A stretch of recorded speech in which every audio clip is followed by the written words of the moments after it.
Suorittaa velvollisuus. Maailma on kylmä paikka. On ehkä lämmölläkin paikka. Kentät kutsuu sankareita, eikä suinkaan pelkureita. Yle välittää. Nyt matkataan hevosmaailman kuningattaren mukana. Kiira Zyrklund kertoo meille huippuratsastuksesta.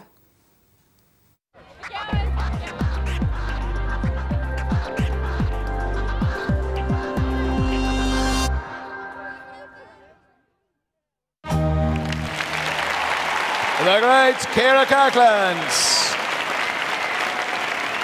Kiira representing Finland on the 12-year-old Max.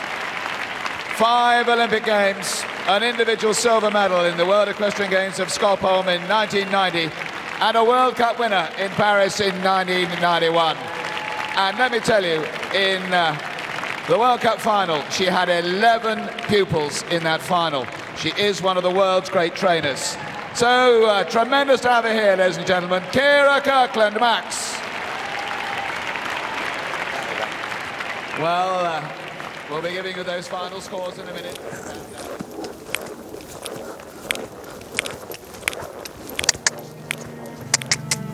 Mä oon varmaan aika itsepäinen, semmonen suomalainen sisupussi. Kun mä todella haluan jotain, niin sit se melkein aina tapahtuu.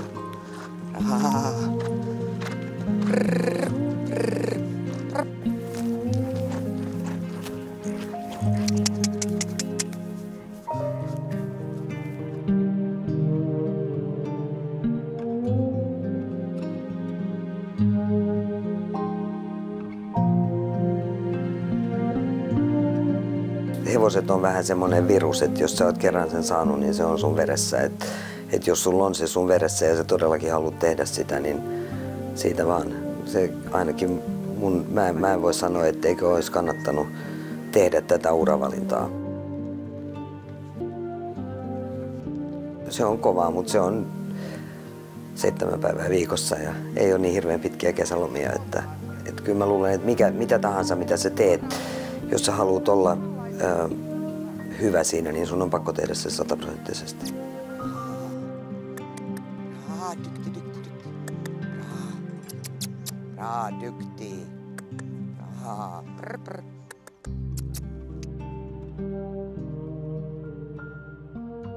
Se kyllä varmaan alkoi ihan Linnanmäeltä.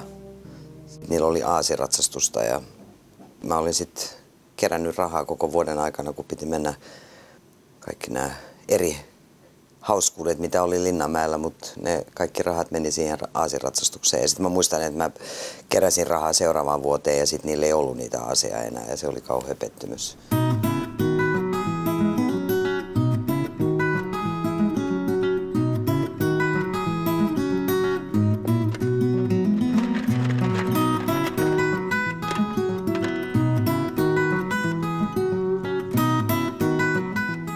Me asutaan Etelä-Englannissa semmoinen puoli tuntia Gatwickin lentokentältä Snow Hill Farmissa. Se on semmoinen 17 hehtaaria ja kaikki on laidunta hevosille ja meillä on talli siinä 20 hevoselle ja maneesi ja ulkokentät ja oma talo. Ja se on varmaan, tai se on ensimmäinen tämmöinen hevospaikka, mitä mä itse omistan. Mä oon aina ollut vuokralla aikaisemmin ja mä en ollut myöskään varma siitä, että haluanko mä asua työpaikalla, mutta se on ollut myöskin hyvä elämys, että mä oon erittäin tyytyväinen siihen mun valintaan.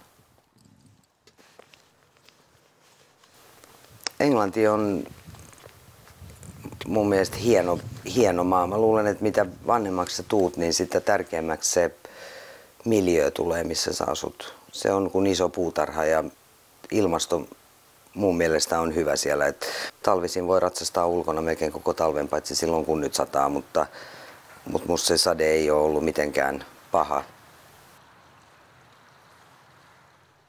Mä luulen, että tästä tulee oikein hyvä Grand Prix-hevonen. Se näyttää jo nyt, että sillä on helppo koota itseensä. Sillä on erittäin hyvä käynti. Ravi ja käynti ja laukka.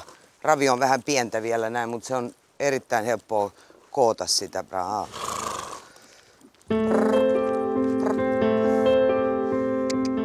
Mun kummitädillä oli kartano ja hänellä oli työhevosia ja mä sitten ratsastelin yhdellä työhevosella siellä ja tipuin ja jäin jalasta roikkuu, käsi meni poikki ja siitä sitten mun vanhemmat ajattelivat, että no nyt ehkä ei sit Kakara enää halua ratsastaa, mutta mä olin kuulemma vaan sanonut, että kun kipsi on pois, niin sit mä taas haluan ruveta, tai sit mä taas haluan mennä hevosen selkään. Ja silloin mä sain joululahjaksi, kun mä täytin 11, niin mä sain alkeuskurssin Ruskeasuolla.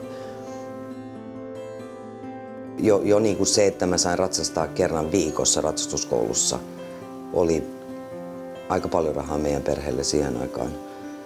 Kun mä olin ratsastanut ne 10 tuntia, niin sitten mun vanhemmat sanoivat, että okei, jos sä niinku hankit puolet niistä ratsastustunnin maksuista, niin he maksaa sen toisen puolen.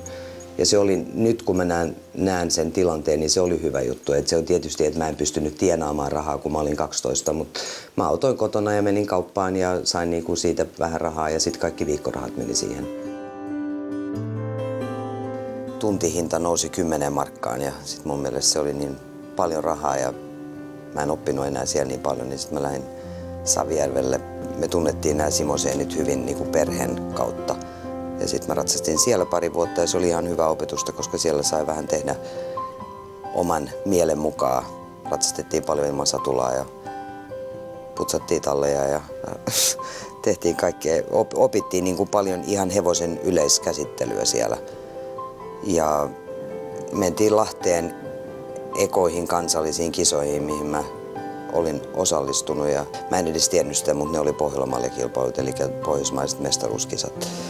Ja muistaakseni me voitettiin joukkoikisan ja mä olin toisena henkilökohtaisessa kisassa. Ja se oli kai se alku niin kuin mun kilpailuuralle oikein sillä tavalla, että mä halusin tehdä sitä enemmänkin.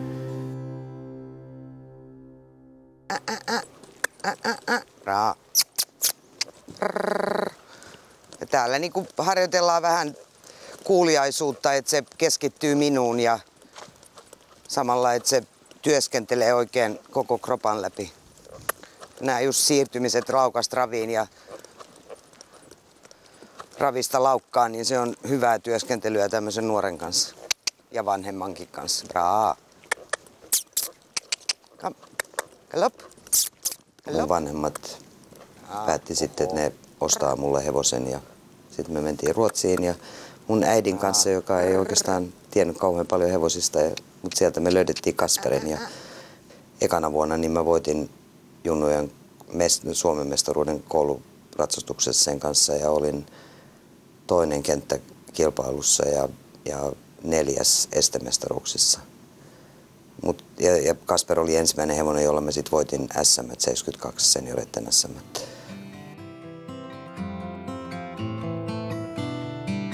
Piccolo oli sit se, jonka kanssa mä lähdin Moskovan olympialaisiin. Se oli mun eka Grand Prix-hevonen, eka hevonen, mitä mä koulutin Grand Prixin saakka.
Me herätään kans tavallisesti 6 maissa. Ja mä teen vähän työtä tietokoneella ja pidän yhteyttä oppilaisiin ja kavereihin. Ja tytöt tulee takaisin siinä 8 maissa niin, että ne sit tekee pari hevosta, yksi mulle ja toinen Richardille, niin että ne on valmiiksi kävelytetty 9 ja sitten me aloitetaan ratsastus 9.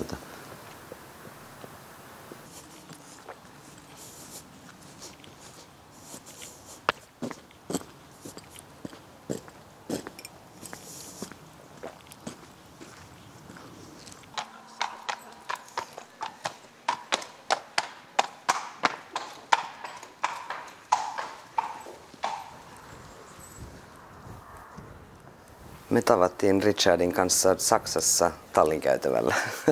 Mä olin treenaamassa Grönwaldhofissa Herbert Rebanin luona Matadorin kanssa just ennen MM:iä Tukholmassa 90. Ja siitä se sitten alkoi. No ainakin se oli semmoinen pilke silmissä kyllä alusta lähtien, että Richard on mua paljon nuorempi ja oli niin kuin hirveän kiinnostunut kouluratsastuksesta, mutta ei ollut pystynyt tekemään sitä ollenkaan samalla tasolla kuin mitä mä olin. Et ehkä alkuun oli semmoinen pelko, varsinkin hänen puolestaan, että mä olisin ollut paha ihminen tai paljon kovempi ihminen ehkä kuin mitä mä oon.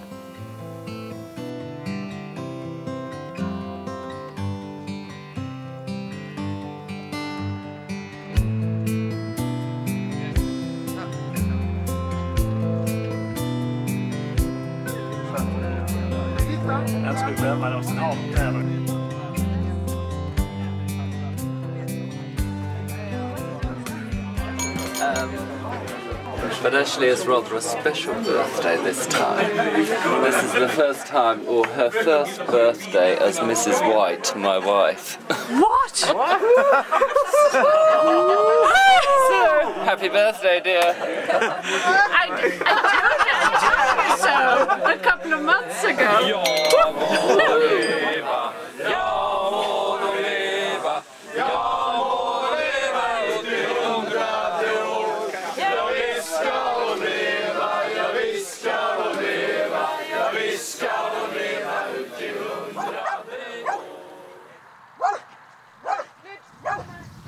I think she's very determined, or she has a very set goal in what she wants to achieve with life and where she wants to go to. That he was low. Even if it does go bad or we have bad days, we really use them to think of where we want to get to and make everything better. And something that is what we've learnt from the horses. You can't just give up when you have a bad day. It motivates you to get better. The good days are just fun. You should just enjoy them. You don't really learn anything from them. Maybe that's why I felt I had to use the right leg.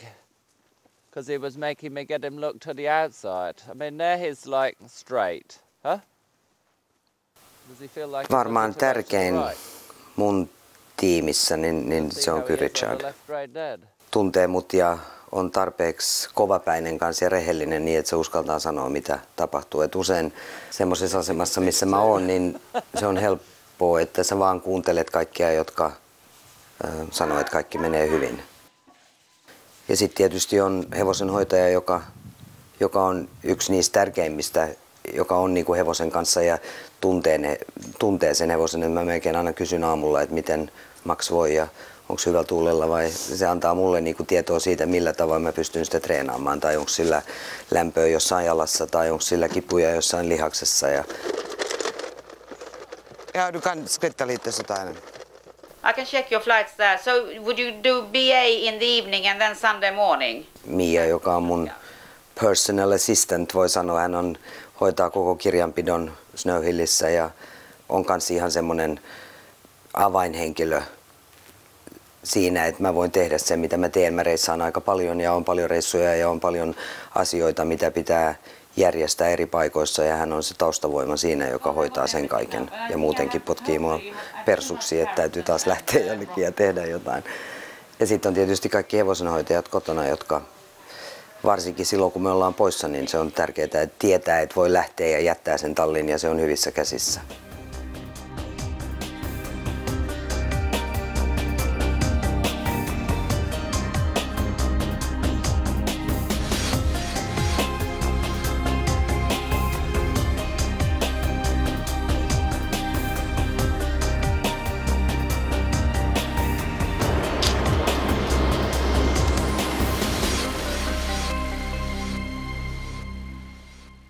mä melkein matkustan kerran viikossa.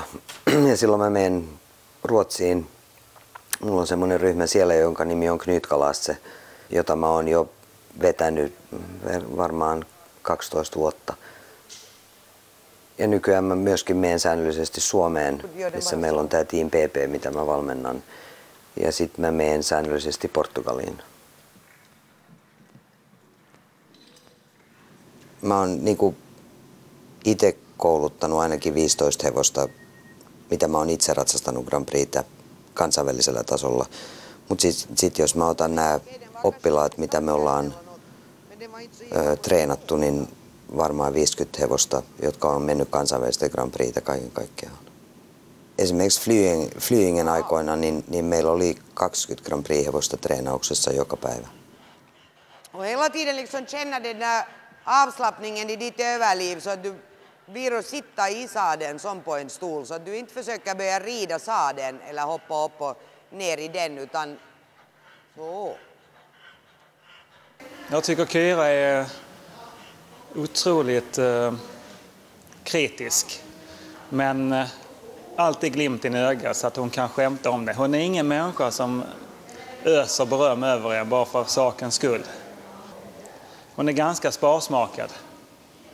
Men när hon säger att det är bra, eller att hon säger att det ser ganska bra ut, då är det väldigt bra.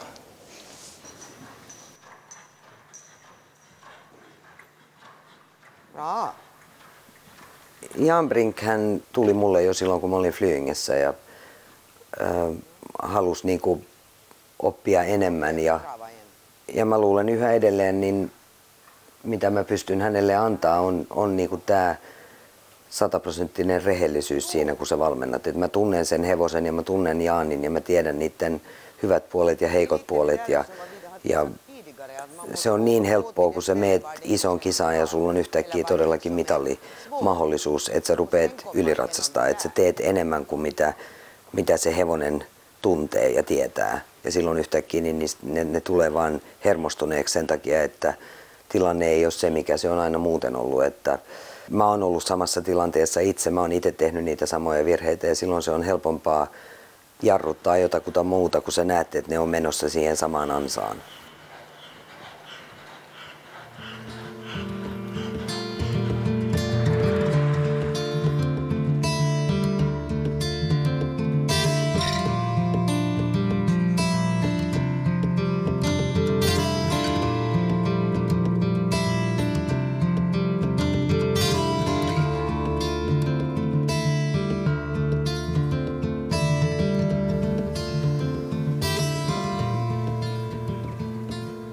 Ero Helsingistä Skåneen on yhtä iso kuin Skånesta Englantiin. Et Skånessa on paljon hevosia, siellä on niitä pidetään kotona ja niitä kasvatetaan paljon. Suurin osa Ruotsin hevosista on kasvatettu Skånessa tai ainakin Etelä-Ruotsissa. Ja Skåne oli mulle tärkeä paikka, koska sieltä mä ostin mun ensimmäisen hevosen Kasperin. Ja sitten sattui tietysti se, että me lähdettiin sinne Flyingen töihin ja sain sitten asua siellä. Ja Skåne oli mulle iso harppaus eteenpäin, koska se kuitenkin on niin paljon lähempää Eurooppaa. Että sieltä oli helppo lähteä kisaamaan ja siellä tapahtuu hirveän paljon hevosurheilussa.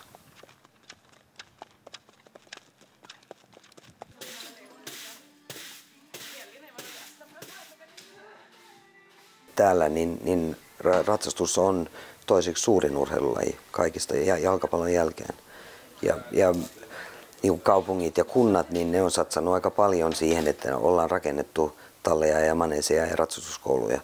Jääkiekko tai jalkapallo olisi hirveän paljon kalliimpi urheilulaji, jos kaikki isät ja äidit joutuisi kustantamaan niiden hallien rakennusta. Ja niin on vähän Suomessa tänä päivänä, että ratsastus, sitä katsotaan kalliiksi lajiksi, koska se on melkein rakennettu yksityisellä rahalla ja silloin se tietysti on kallista.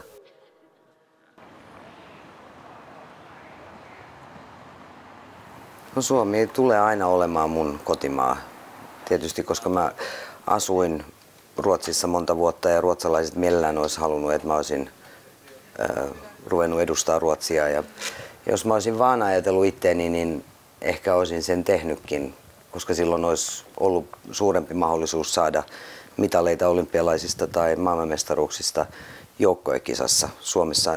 Suomesta on aina ollut vaikea saada kokonainen koulujoukkue kasaan. Mutta sitten taas toisaalta niin ehkä semmoinen tunne, että mä aloitin joskus aikoinaan Suomessa jotain, sain monta ihmistä kiinnostumaan kouluratsastukselle ja siltä potan päälle, jos mä rupean ratsastaa tai edustamaan Ruotsia. Et mulla oli tarpeeksi huono olo, kun mä jätin Suomen ja perhettä ja kaikki nämä ratsastusystävät. Et se ei oikeastaan ikinä ollut mun mielessä, että mä olisin muuttanut kansalaisuutta. Ja vähän sama juttu on ollut Englannissa nyt, kun mä oon asunut. Et ne on mielellään halunnut, että mä olisin edustanut heitä, mutta kyllä mä aina tuun edustamaan Suomea. Se on mulle tärkeämpää kuin joku mitalli jostain. Kyra Kyrklund.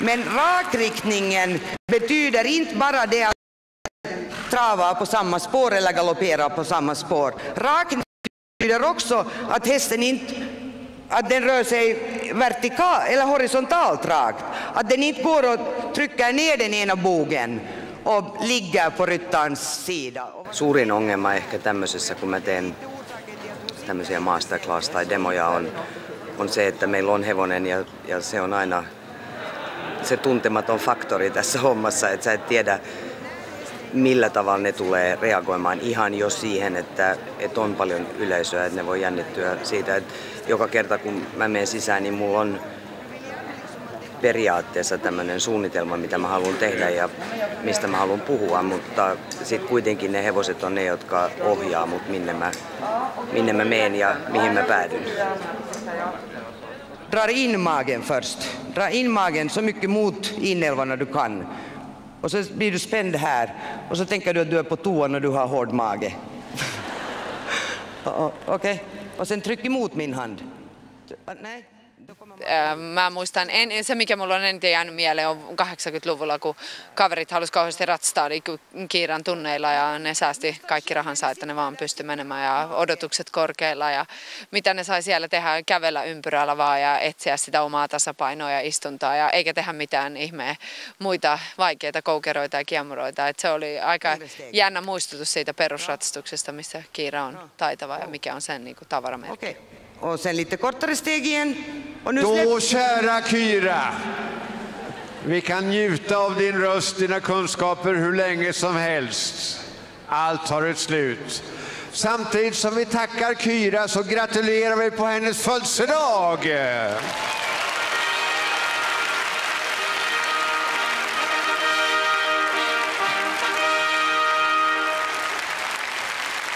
Tack, tack.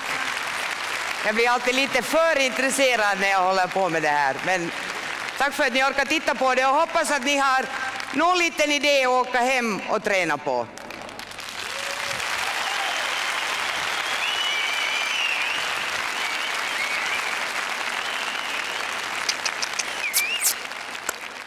Ehkä se, että mä oon nähnyt paljon hevosia ja mä oon innostunut niistä hevosista ihan persooninakin, että mä yritän löytää parhaimmat puolet joka hevosesta ja rakentamaan niiden hyvien puolien varaan, eikä niin, että löytää se tiikeri osa siinä hevosessa ja sit sä vaan saat sitä hevosta sua vastaan. Ei todellakaan vieläkään ymmärrä sitä, kuinka suuri tähti Kiira on maailmalla ja kun hän on kaiken tehnyt itse. Eli kaikki hevosta, millä hän on kilpailu olympialaisissa Grand Prix-tasolla, niin hän on itse kouluttanut ja alusta saakka niin ladoilla on mennyt tuolla Porscheen joukoissa ja edelleen on maailman huipulla. Ja se kertoo varmasti myöskin sen, että sen takia hänellä ei ole sitä kirkkaita mitalia esimerkiksi olympialaisista. Että hänellä todellakaan hevoset ole sitä luokkaa mitä muilla, mutta silti hän on siellä kärjessä. Aivan uskomaton taituri. Rahalla saa ja hevosella pääsee, kai sitä voi sanoa tästäkin lajista.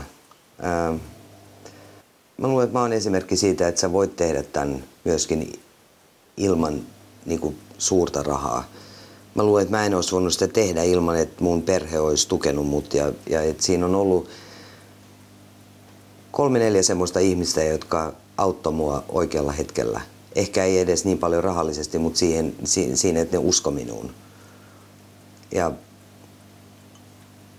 tämä on sikäli niin kuin erilainen laji. Sanotaan, että jos sä nyt haluat sit ajaa Formula 1, niin sit sun täytyy päästä semmoiseen talliin, että sä saat ajaa sitä Formula 1. Ja täällä periaatteessa niin me voidaan ostaa ne Formula 1 palat ja koota se peli itse ja olla siellä huipulla mukana kisaamassa. Eli me voidaan ostaa jopa varsa ja se ei ole niin hirveän kallis. Jos sulla on hyvä silmä, niin kuin millä tavalla se varsa liikkuu ja millä tavalla hevosen pitäisi liikkua. Ja jos sä tiedät vähän suvuista ja sä tiedät, että sen rakenne on hyvä ja sä pystyt kouluttaa sitä, niin sä voit mennä sinne ihan huipulle. Ja jollain tavalla mä oon ainakin iloinen siitä, että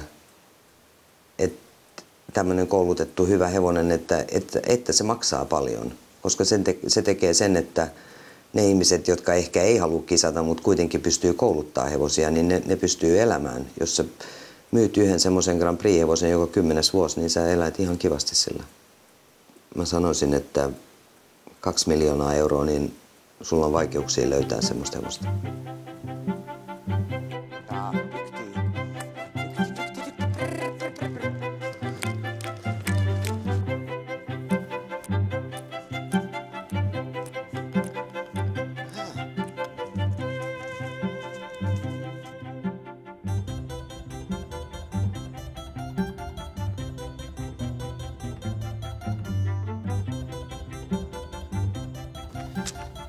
Mä luulen, että jos tästä tulee niin kuin se, mitä mä luulen, niin siitä voi tulla ihan mitallihevonen, mutta se on aika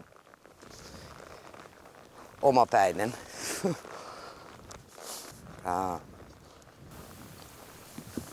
Hevosilla on yksi kansainvälinen kieli. Niillä on se luontoinen reaktiotapa. Ja vaikka ne ei puhu, niin ne näyttää, niillä on elekieltä. Ja tämä elekieli on samanlainen koko maailman ympäri. Ja meidän velvollisuus on oppia niiden elekieltä niin, että me nähdään, mitä ne ymmärtää. Ja koska ne on hermostuneita ja koska ne on kuitenkin selviytynyt kaikki miljoonat vuodet niiden omien luontaisten edellytysten mukaan. Niillä on yksi johtaja siinä ryhmässä ja jos jotain tapahtuu, niin se on pakoeläin. Että se eläin niin kuin hyväksyy sua johtajana, luottaa sinun johtajana, niin se on kyllä jotain semmoista, mitä sulla on tai sit sulla ei, jos sä voit parantaa sitä ja sä voit niin kuin ymmärtää. Mutta tämä ihan niin kuin luontainen hevosen kanssa oleminen, niin mä luulen, että se on syntynyt sussa tai ei. Joo, okay.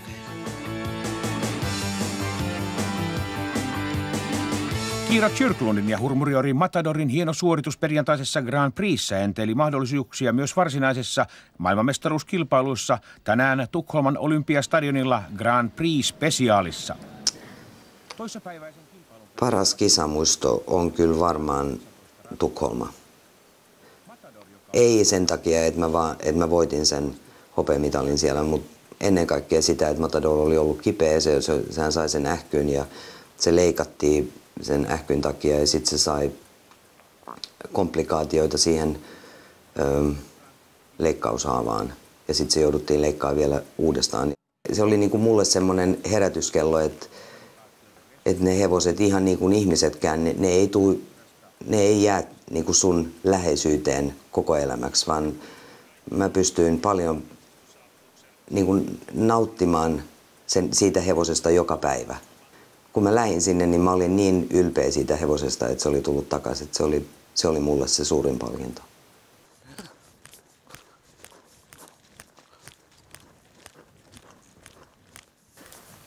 Mun motivaatio on varmaan muuttunut paljon näiden vuosien mittaan. Et silloin kun mä aloitin, niin silloin musta oli niinku kaikkein tärkeintä voittaa mitaleita. Ja ehkä se hopeamitali silloin MM:stä Tukholmasta, niin se muutti mut vähän siinä, että mä huomasin, että musta ei tullut parempi ihminen tai mikään ei oikeastaan muuttunut elämästä sen takia, että sä sait yhden mitalin, vaan mä luulen, että se on se jokapäiväinen hyvä olo, joka on kaikkein tärkein sun elämässä. koska pihan haluu kans. Laitatko mä tälle pintelille vai suojat? Voit laittaa pintelille.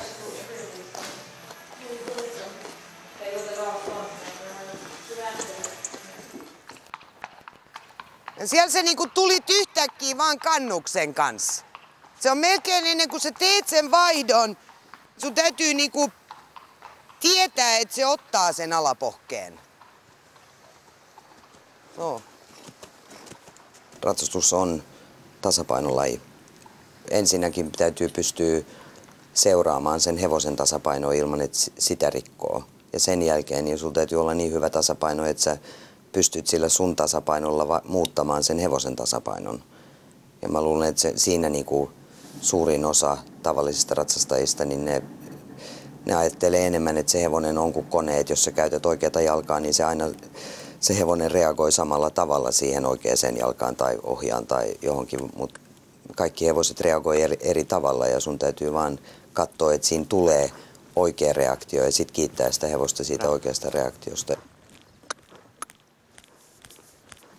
Jos mä ajattelen silloin, kun mä olin nuorempi, niin ei ollut ikinä yhtään semmoista hevosta, jonka selkään mä en olisi mennyt, jos mulla oli mahdollisuutta.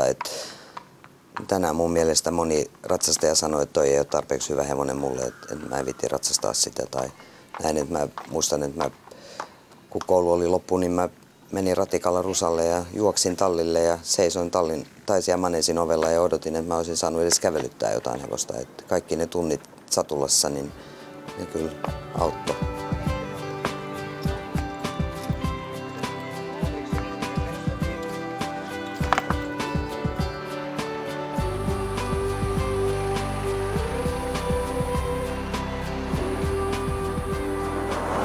Se on ehkä se, mikä on niin kiinnostavaa hevosten kanssa, että kun joku ottaa ohjat ja kävelyttää hevosen 10 metriä, niin se hevonen tietää paljon enemmän sinusta kuin mitä sä tiedät siitä hevosesta 5 vuoden jälkeen.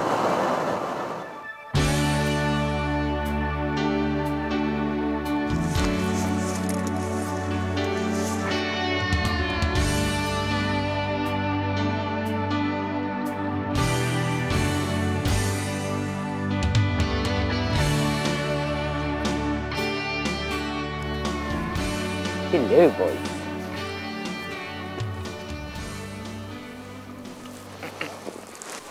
Kaksi vuotta siihen, että pääsee ratsastamaan niitä, mutta nehän on vähän pieniä vielä. Nämä tämmöiset 1-vuotiaat, niin nehän on vähän kuin finniset nuoret pojat.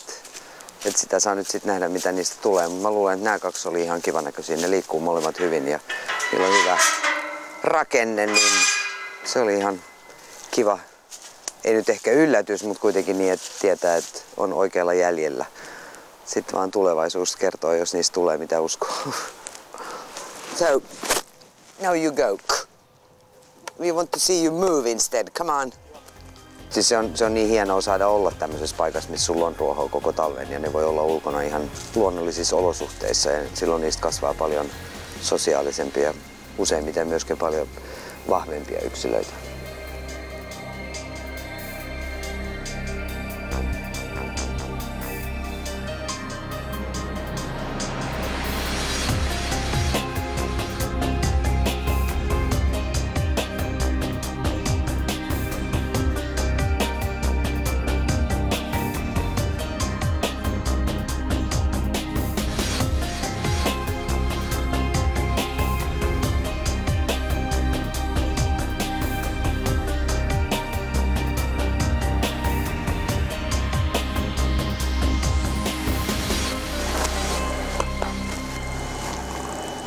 Tää on maastaja, joka on Maxin isä.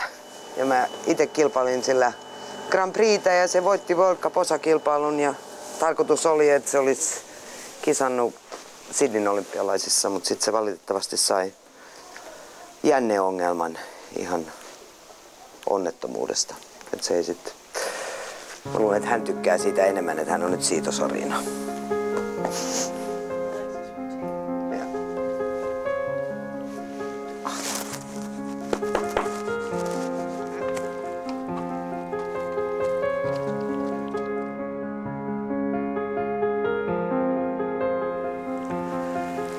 Musta se on aina hienoa nähdä tämmönen vanha hevonen, kun se sit pääsee semmoiseen niinku ympäristöön, että se on hyvässä paikkaa ja se nauttii elämästään ja se tietysti miettii aina, mitä kaikkea teki sen kanssa ja mitä kaikkea olisi voinut tehdä sen kanssa, mutta se on osa tätä hevoshommaa, että sääli, mutta kuitenkin hyvä nähdä, että silloin on hyvä olla.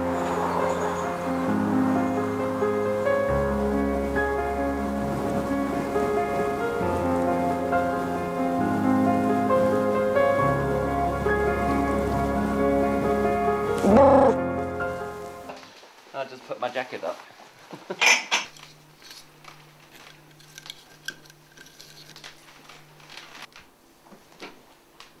Hyvät puolet on tietysti se, että sä saat elää sitä sun unelmaasi ja jos on ollut eri asioita hevosten kanssa, esimerkiksi jos ei ole ollut kilpailuhevosta jossain vaiheessa, niin sitten on voinut lähteä enemmän valmentajapuolelle ja jos ei ollut siinä puolella, niin on voinut tehdä jotain muuta. Et mulla on aika monta jalkaa, millä mä voin seistä ja se tekee sen kanssa vaihtelevaksi tämän, mitä mä teen.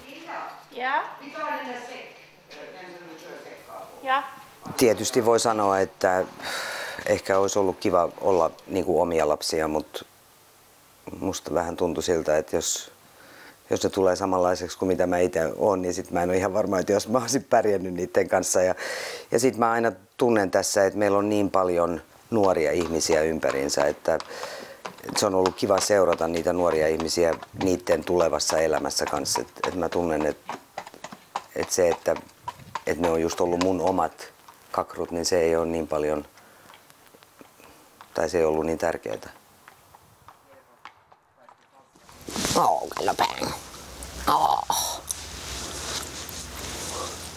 Näkee, miten se nauttii siitä.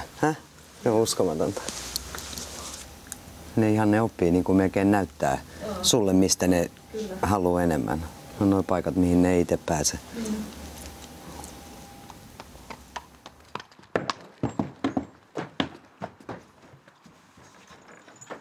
Tavallisesti ne tykkää lähteä. Ne on melkein juoksee autoon. Ne tietää, että ne on numero 1 ja niillä on omat butlerit mukana. Niin ne sanotaan hyvä kilpailuhevonen, niin se tykkää reissata. Jos ei se tykkää reissata, niin se on liian stressaavaa ja silloin niistä ei ikinä tule oikein hyvin.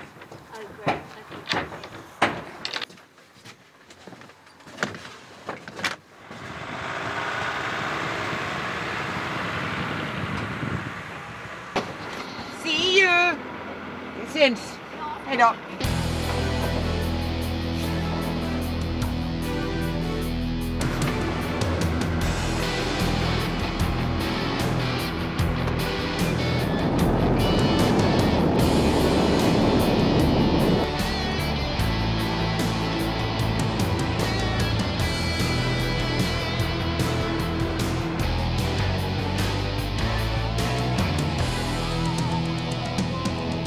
Ehkä yksi niistä hauskimmista tarinoista oli silloin, kun mä pääsin sinne World Cup-finaaliin ja Pariisiin ja mulla oli tarkoitus lähteä Saksaan treenaamaan ennen ja sitten ne kysyi Tanskasta, niillä on Herningissä semmoinen oripäivät ja sitten ne halusi, että mä tuun sinne näyttää Matadoria ja sitten mä ajattelin, että se voisi ehkä olla ihan hyvä paikka niin kuin tehdä semmoinen yksi harjoitus sen kyyrin kanssa ennen Pariisia. Ja sitten mä sanoin niille tanskalaisille, että mä tuun mielellään, mutta siinä tapauksessa tarvitsisi lennättää se hevonen, muuten se matka tulee liian pitkäksi. Ja sitten sanoin, että ei mikään ongelma, ne lähettää lentokoneen. Ja sitten me mentiin Matin kanssa trailerilla Seutulaan ja odotettiin sitten siellä kentällä ja katsottiin, että mikä iso kone nyt sitten tulee meille. Ja mä en olisi edes enää ehtinyt lähteä niinku kuljettaan sitä maateitse, vaan se oli sitten melkein vaan pakko lähteä siihen lentoon mukaan ja onneksi se nyt sit oli sillä tavalla, että tämän lentokoneen omistaja myöskin lensi itse sen koneen. Et mä ajattelin, että hän nyt ainakin sit pitäisi tietää, että pystyykö se lennättää todellakin hevosia vai ei. Ja sinne me sitten lastattiin ja me lähdettiin. Ja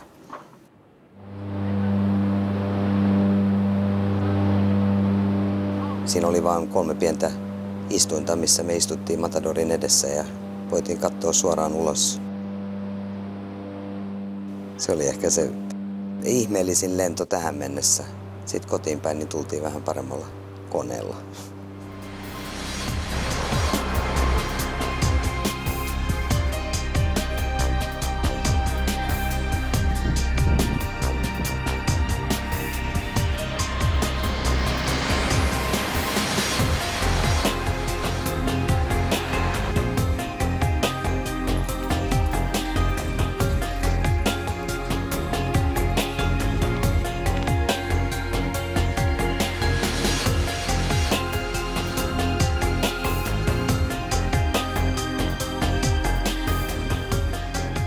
Max rakastaa yleisöä. Se on melkein kotona niin, että se katsoo, että on vaan 2, jotka katsoo, että ei varmaan ole ollenkaan tärkeää. Ja sitten jossain Aachenissa 60 000, niin sitten sen mielestä se oli kiva, kun ne oli kaikki maksanut liput tullakseen katsoa häntä. Mä en kertonut sille, että siellä oli muitakin hevosia.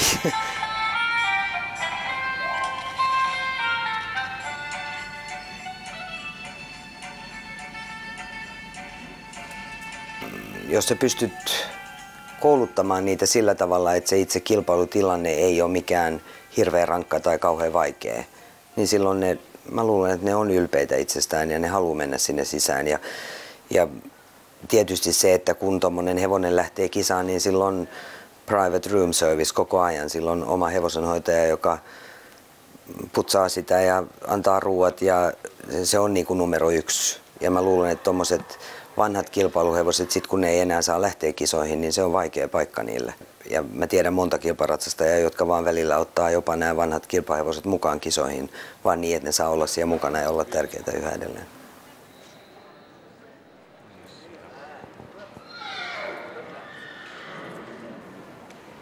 No, mä luulen enemmän, että sä ajattelet, miltä se hevonen tuntui verryttelyssä, mitä informaatio sulla on siitä, että siinä vaiheessa sun täytyy päättää, että kuinka paljon sä riskeeraat ja missä niin kuin osissa sitä ohjaamaa sä uskallat riskeerata. Että sitä aina niin kuin yrittää ratsastaa sille maksimirajalle, mutta välillä niin sä et voi tehdä sitä ja välillä tuntuu siltä, että se hevonen on sun kanssa ja sä voit tehdä sen. Mutta muuten niin mä en niinku, mulle se on ihan sama, että onko se joku pikku seurakisa vai onko se iso kilpailu. Mä luulen, että joka kerta kun mä menen radalle, niin mä pistän niinku itteni samaan tilanteeseen, mikä on periaatteessa ihan hyvä, koska silloin sä voit harjoitella niitä kilpailutilanteita jo pienissä kisoissa.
Ratsastajana niin sä aina toivot, että sä et ole löytänyt sitä parasta hevosta, vaan että se on vielä tulevaisuudessa joskus.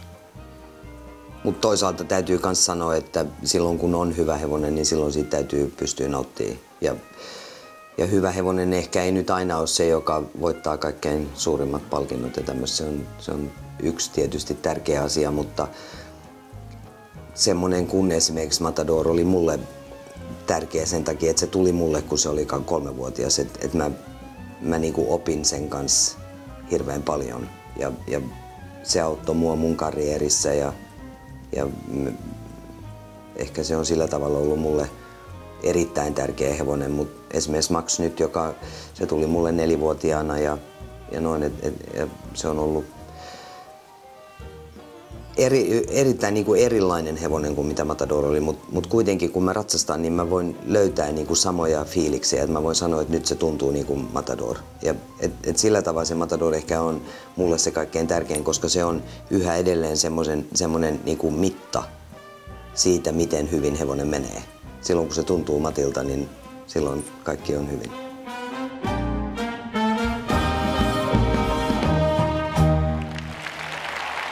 The great Kira Kirkland.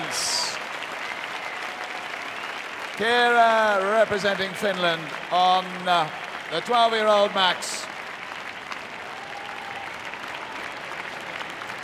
Well, we'll be giving you those final scores in a minute, and let's remind you, still to come, presentation of awards and the fabulous centenary finale. It really is very exciting.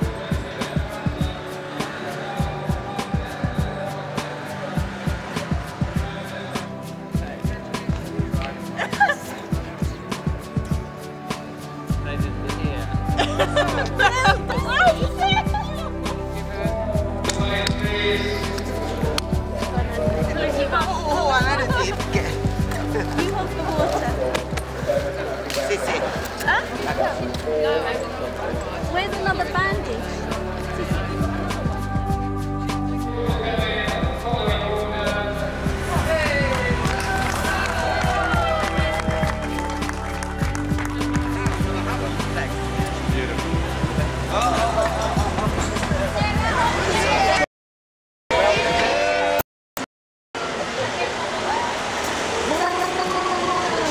Thank you everybody for your finger.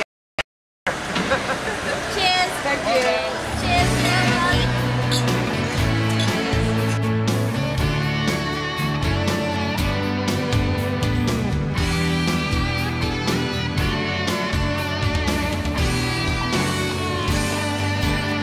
I told her she's taking her.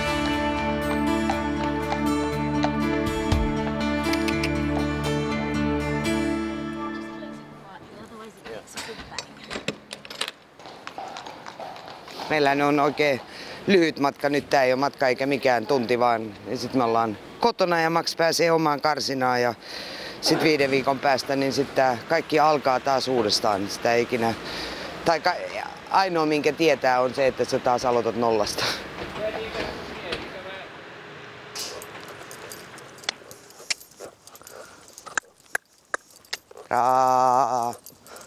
Super.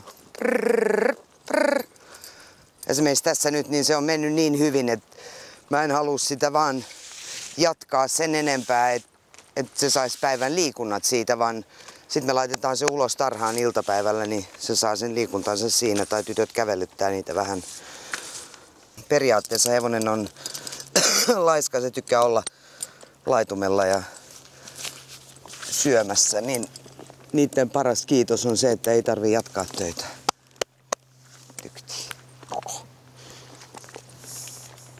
Jos mä olisin voinut muuttaa tai tehdä jotain muuta, niin mitä se olisi? Ja mä oon monta kertaa yrittänytkin tehdä muita asioita, mutta mä kyllä aina tuun takaisin tähän hevosmaailmaan. Ja se ei ole vaan hevoset, vaan kaikki ne ihmiset, jotka on siinä ympäri. Ja mun mielestä se on jännää sen takia, että se ei ikinä lopu se oppiminen tässä.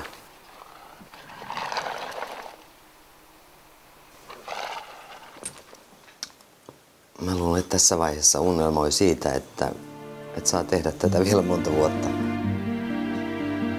Silloin kun sä oot nuorempi, niin sä oot tietysti nopeampi ja sä oot vähän vahvempi.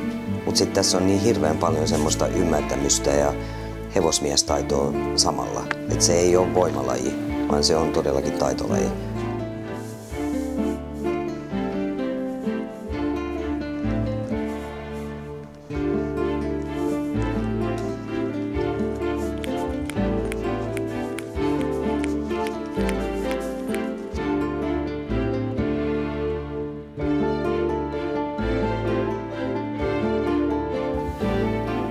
Eihän tästä kuvaamisesta ole mitään, kun te syötte.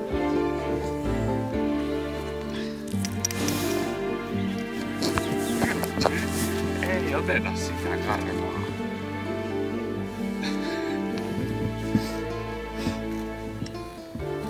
No niin. No on teillä Kyllä, kun pitää ihan silmillä.